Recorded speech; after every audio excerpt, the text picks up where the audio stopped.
Hi, boys and girls.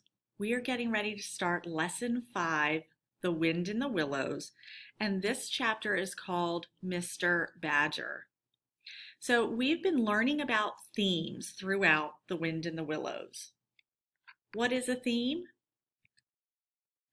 A theme is a literary tool that authors use, and it's a broad idea, a big idea that comes up many times over the course of a story. So it keeps coming up and repeating itself. What themes have we heard so far in The Wind in the Willows? We've talked about friendship and loyalty. We've talked about responsibility, doing what you need to do. And we've talked about irresponsibility, not doing what you're supposed to do. Today we're going to explore another theme, hospitality. Can everybody say that? Hospitality.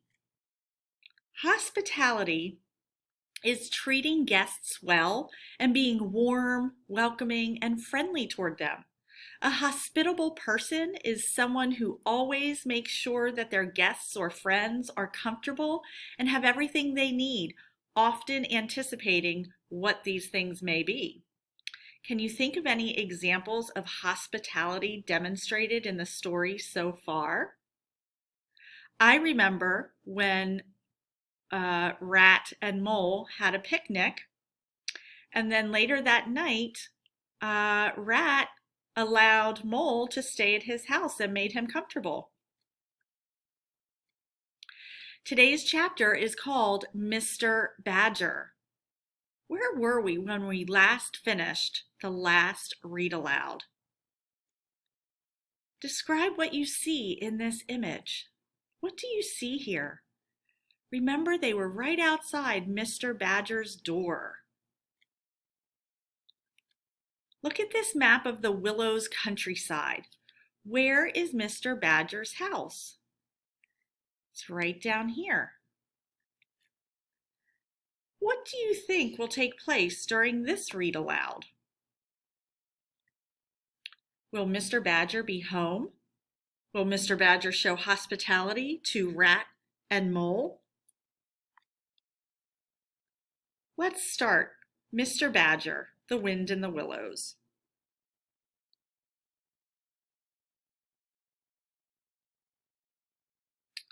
Rat and Mole waited patiently for what seemed a very long time.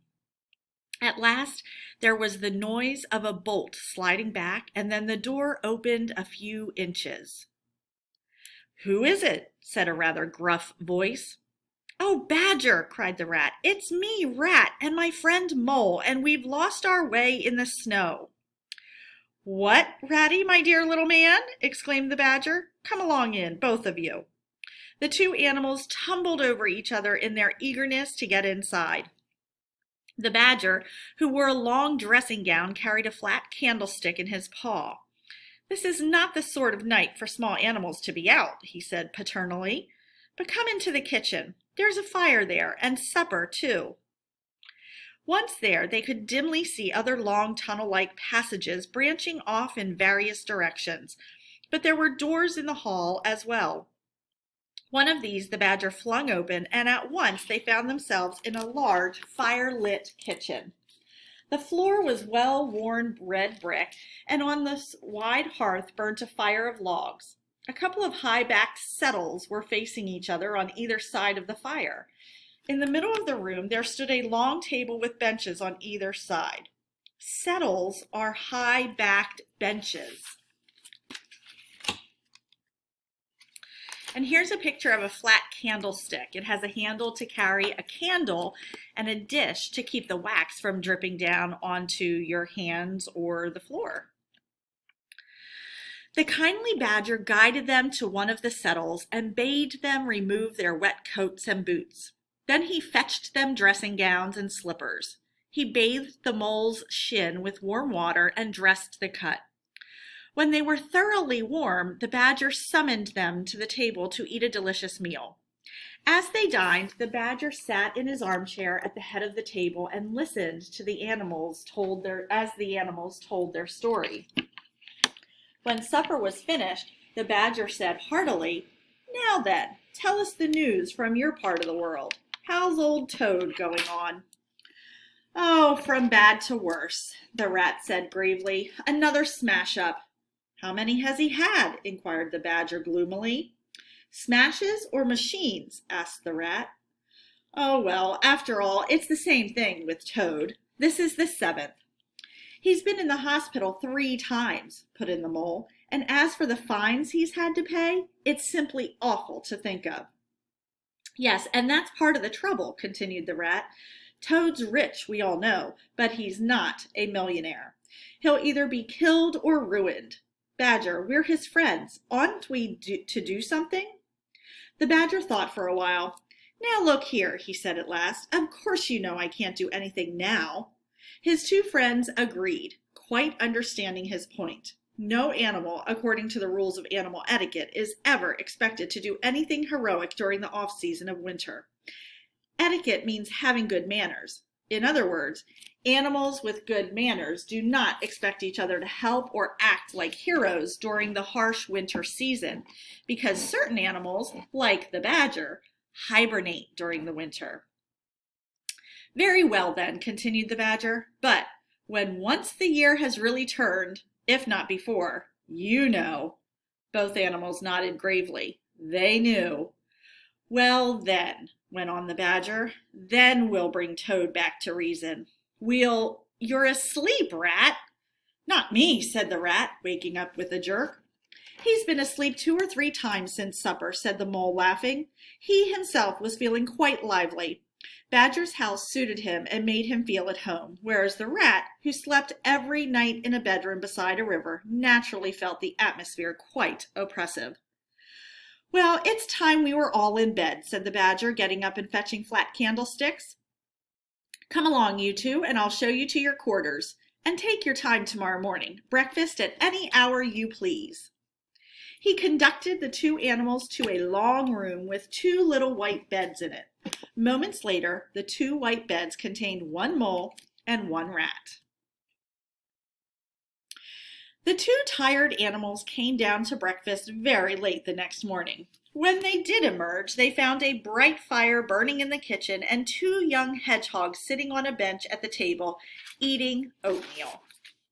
"Where have you 2 youngsters come from?" said the rat pleasantly. "Lost your way in the snow?" "Yes, sir," said the elder of the 2 hedgehogs. "Me and little Billy here, we was trying to find our way to school, and we lost ourselves. At last we found Mr. Badger's back door." "I understand," said the rat, cutting himself some rashers or sliced portions from a side of bacon, while the mole dropped some eggs into a saucepan. "And what's the weather like outside?" "Oh, terrible bad, sir," said the hedgehog. "Where's Mr. Badger?" inquired the mole.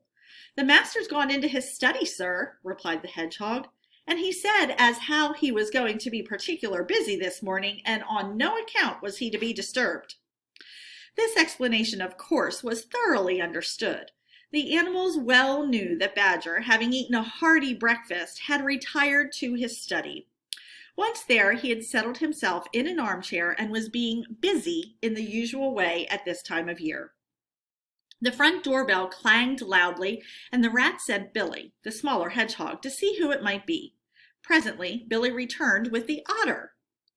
"Thought I should find you here," said the otter. "They were all in a great state of alarm along Riverbank when you didn't return home last night, but I knew that when people were in any fix, they went to Badger. My, it was fine coming through the snow as the red sun was rising. I was about halfway when I came across a rabbit sitting on a stump. He told me that Mole had been seen in the wild wood last night." "Weren't you at all, nervous?" asked the mole. "Nervous?" The otter showed a gleaming set of strong white teeth as he laughed. "Never! Here, Mole, fry me some slices of ham. I'm frightfully hungry." So the mole, having cut some slices of ham, set the hedgehogs to fry it and returned to his own breakfast, while the otter and the rat chatted about the riverbank. A plate of fried ham had just been cleared and sent back for more when the badger entered. He greeted them all. "It must be getting on for luncheon time," he remarked to the otter. "You must be hungry." "Indeed," replied the otter. "The sight of these greedy young hedgehogs stuffing themselves makes me feel famished." The hedgehogs looked timidly up at Mr. Badger, but were too shy to say anything. "Here, you two youngsters, be off home," said the Badger kindly. "I'll send someone with you to show you the way." And here's a picture of a hedgehog. Cute little guy. Presently, the others sat down to luncheon together. The mole found himself placed next to Mr. Badger, and so took the opportunity to tell Badger how comfortable and homelike it all felt to him. "Once well underground," he said, "you know exactly where you are." The Badger simply beamed on him. "There's no security or peace except underground." The mole agreed, and the Badger, in consequence, got very friendly with him. "When lunch is over," he said, "I'll take you round this little place of mine." After luncheon, the Badger lighted a lantern and bade the mole follow him. Crossing the hall, they passed down one of the principal tunnels, and the wavering light of the lantern gave glimpses on either side of rooms, both large and small. The mole was staggered at the size. "How on earth, Badger," he said at last, "did you ever find time and strength to do all this? It's astonishing." "It would be astonishing," said the Badger simply, "if I had done it. But as a matter of fact, I did none of it. You see, long ago, on the spot where the wild wood stands now, there was a city of people. Here, where we are standing, they lived. They were a powerful people and great builders." "But what has become of them all?" asked the mole. "Who can tell?" said the Badger. "People come, they stay for a while, and they go. But we remain. There were badgers here long before that same city ever came to be, and now there are badgers here again." When they got back to the kitchen, they found the rat walking up and down. The underground atmosphere was getting on his nerves. "Come along, Mole," he said as soon as he caught sight of them. "We must get off while it's daylight." "It'll be all right, my fine fellow," said the Otter. "I'm coming along with you, and if there's a head that needs to be punched, you can confidently rely upon me to punch it." "You really needn't fret, Ratty," said the Badger. "My passages run further than you think. When you are ready to go, you shall leave by one of my shortcuts." Before long, the Badger led the way along a damp tunnel that wound and dipped for a weary distance. At last, daylight began to show itself through tangled growth near the mouth of the passage. The Badger, bidding them good-bye, pushed them hurriedly through the opening and hastily made good again the creepers and brushwood that surrounded it. Creepers are vines, and brushwood is a collection of broken branches and twigs. Badger uses the creepers and brushwood to hide the opening to his home. So were some of your predictions correct about whether Mr. Badger would show hospitality to Rat and Mole? Thank you for listening, boys and girls.